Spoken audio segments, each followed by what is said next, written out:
I think it's absolutely incredible. Just the idea that there's folks in and around Harvard Business School talking about product management and best practices and how to do this.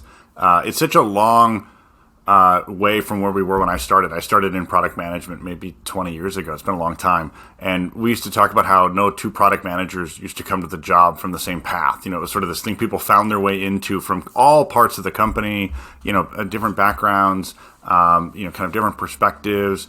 So it's exciting to hear kind of formalizing to some extent. But from your perspective, both as somebody who's been a product manager and a product leader and as an educator, like what do you think makes a great product manager? Like when you meet somebody, you're like, oh, they're going to be a great product person. What characteristics do you think those are? Yeah, there's sort of three fundamental characteristics that I really believe in.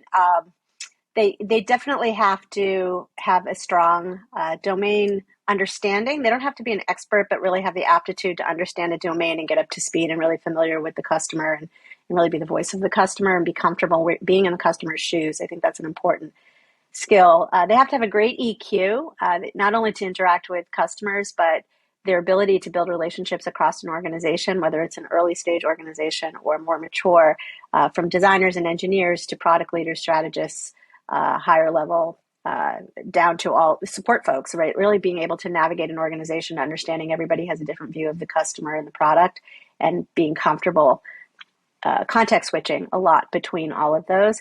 And then I think the last piece is being comfortable with the organization's mission and having it be a good fit for them. So what I've seen is great product managers landing in a company that's really not a great fit for them. Maybe it's too early stage or too big, where they've gone too narrow and they need to do something with more breadth. So being comfortable in the particular organization is as important as their skills.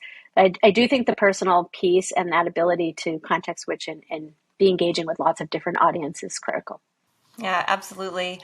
I will say that after joining your course the first time, I think it was Andy that I actually talked to afterwards, and I was like, "You're not going to believe it. There's a course at HBS around product management. Like this is amazing."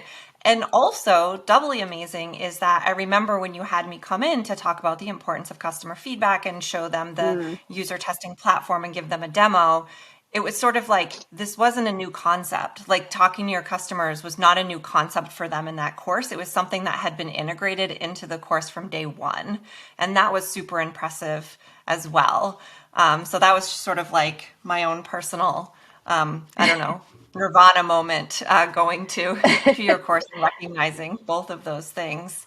I still do that, by the way, Janelle. Sorry, I'm going to jump in because we still do that even in this course.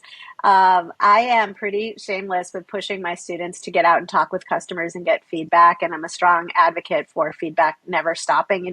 I'll get this question, especially from founders early on, of when do I stop talking to my customers and getting feedback and start building my product? And I'm like, never. You need to be talking all the time. And I make it required that they turn in examples and not just interviews, but actual scrappy tests and engagement or ethnographic studies or whatever they're doing with customers all the time is again, building that muscle. If you have to interact with your customers, it's so important.